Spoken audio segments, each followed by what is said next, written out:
Here's another raised bed that he is trying to clear of any debris that needs to be taken out of there or any weeds, and we are going to prep the soil as well and get it ready for planting. So for now, all we're doing is making preparation for all the new plants that we are planning to put in a garden this year. And as you can see here, oops, pardon me, it's very sunny today. I'm actually on the wrong side. But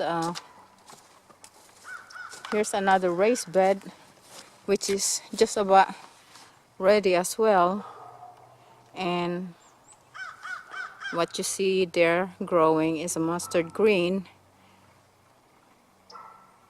and there's a couple more down there. So for now everything is in such disarray in my out here, my outdoor garden. Everything is being worked on, being prepped, and in the process. And as you can see, my husband is now having to repair this raised bed here. This one is in the process, and he's going to be replacing all these woods and hopefully reinforcing it as well. This was the raised bed where my asparagus were planted. But the mistake I did, after all the preparations that we did and all the process that we went through planting and making it grow as healthy as we can, was we forgot to put the worms that you see there. We do have lots of gophers and moles in this yard, and they ate just about all of my asparagus except two. And this time my husband is going to be prepared for them.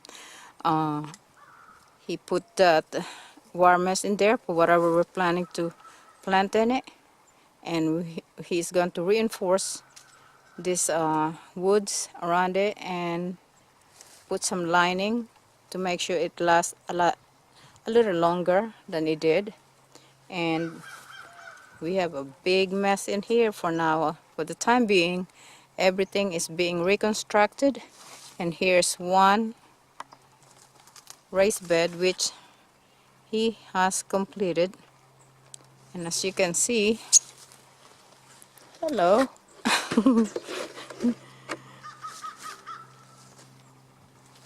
As you can see, this is ready for me to plant. I will just have to get this soil well prepped and start planting here soon as the weather is nice and warm enough for all of my seedlings to be transplanted here outdoor. So as you can see, what my husband did was reconstruct some of the raised bed. He reinforced some of the weak woods, some that are rotting, replaced them, and then we again had to add more topsoils and compost in our raised beds. Soon all we need to do is prep this, get it ready for planting. But as you can see, we have to do a lot of reconstructing our raised bed. This one definitely he had reconstructed it, changed some of the rotting woods, and put on more topsoils and some compost in there. This one as well. This is a new raised bed here. We had not been planting in it yet. This was completely torn down and completely rebuilt, a new one in here. And as you can see, This is ready for prepping. It's got topsoils at the bottom and on top. My husband uh, covered it completely with compost. So that will be ready for prepping and then hopefully planting some of our seedlings. This one as well, as you remember, I had this covered with greens. Some has bolted because of the change of the weather, and now all of the greens were taken out of it, cleaned out of it, and put in a compost. We are going to prep this bed as well. Only thing we're not touching is my herb raised bed right here, which seems like my peppermints. I had two types of peppermints there, spearmint and peppermint. It seems like it's overtaking this entire raised bed here, but that's nothing to worry about. We'll pull some of it out and put some more other type of herbs in here. So far we have rosemary, as you can see right there, and the peppermints on this side, and back there, as you can see, those back there are oregano. So that's what we have here. Two types of peppermint plants, rosemary and oregano. Okay, here's one of the raised bed we planted during the winter. As you can see, some of the vegetables had bolted, bloomed, and is now, well, let me uncover it. This is the one that has not been touched yet, but as you can see, there it goes. That is that's bok choy in bloom right here. I probably let this one go so that let it continue blooming so that I could have my fresh batch of seeds from here. So that's bok choy in seeds. I mean in bloom, and down there are some beets. So those I will keep, and this mustard, quite a few mustard greens here. I will harvest some of it, then pull everything out here again and get it prepped for planting again. So some of those mustard green will be harvested and then pulled out for compost, and I will leave these beets here and let it hopefully develop some beetroot.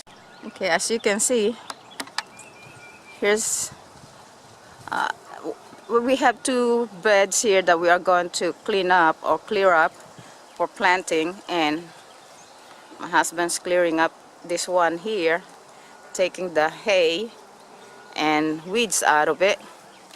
And some of the peppers, this is the same type of pepper that we planted, we overwintered inside the greenhouse, and as you can see, because it's covered with plastic, I will be pruning this anyway. But it's covered with plastic and it made it through the winter.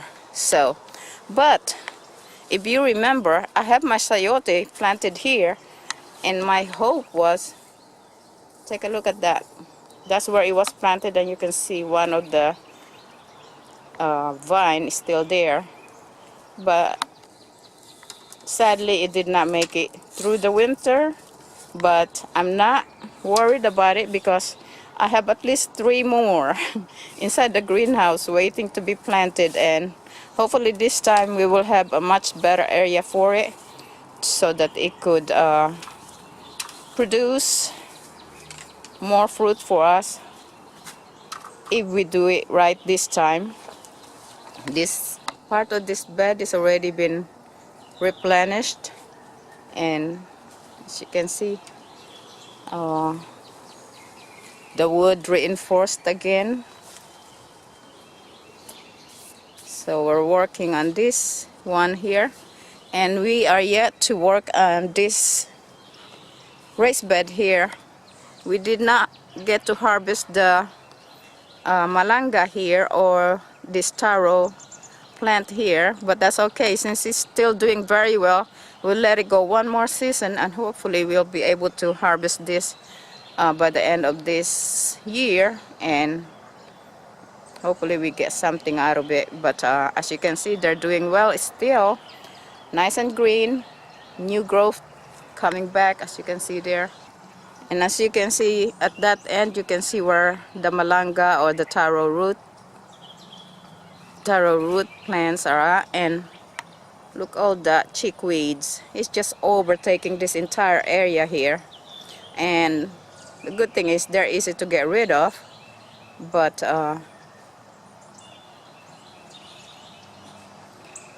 they're very cumbersome nevertheless. And here I have a nice bunch of lemongrass here,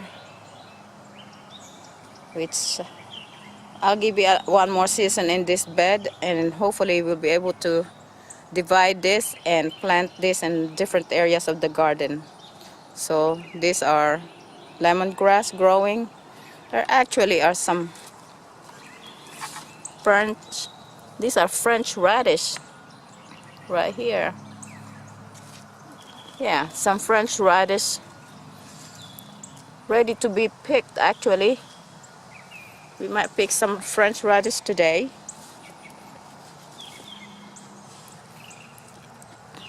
Oh, I keep saying French radish. I think it's called more like breakfast or French rather. Oh wow. Whoa, that's a whopper of a French breakfast radish right there. Oh, we're gonna be picking some French breakfast radish. And here you can see, along with this bunch of chickweeds here, are my shallots growing in this little corner.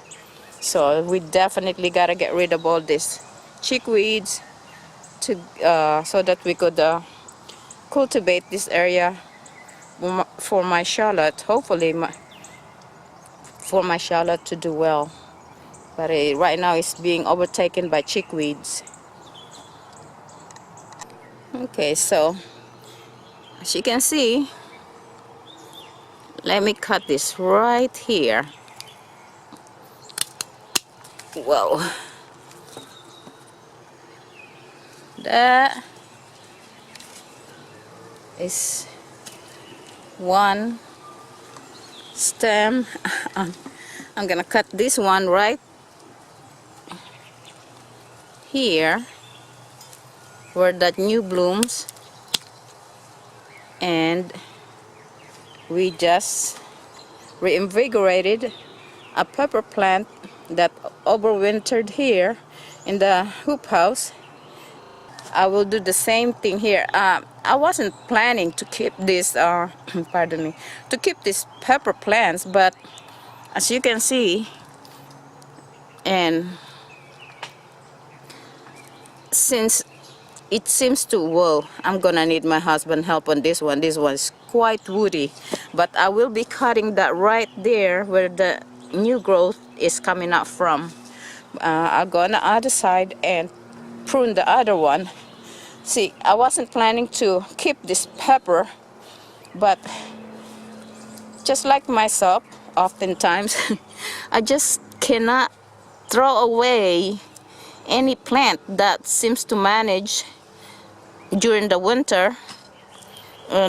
Yep, I will have to call my husband to do that for me. As you can see, it's so woody. It's hard for me to trim that with one hand. Can you please do that, Daddy? Very woody. And the other one got thicker base. So now good thing that I did not plant this type of pepper. I was looking forward to just lower, Daddy, a little bit lower. Oh, Yeah, I see. Okay, go ahead. Very, very hard. That one have a very hard and strong stem, as you can see. But that will be the pepper. We might as well cut this one. This part here, just cut it all the way down at the base. So I guess I lost my chain of thought again. I forgot to continue saying that I did not plant this type of pepper because I do have one good one in the greenhouse, but since they seem to be doing very nice in this raised bed here, we'll just go ahead and let it go. So now I did not plant this type of pepper, which is the ajicitos or the sweet peppers that a lot of Puerto Rican and Latino cook loves to include or add to the recipe. So we have a lot of this pepper now. I have 3 here in this raised bed and 1 in the greenhouse, and I wouldn't doubt it if some of them pop up somewhere else, but there we go. A very nice, healthy looking pepper which overwintered in my hoop house.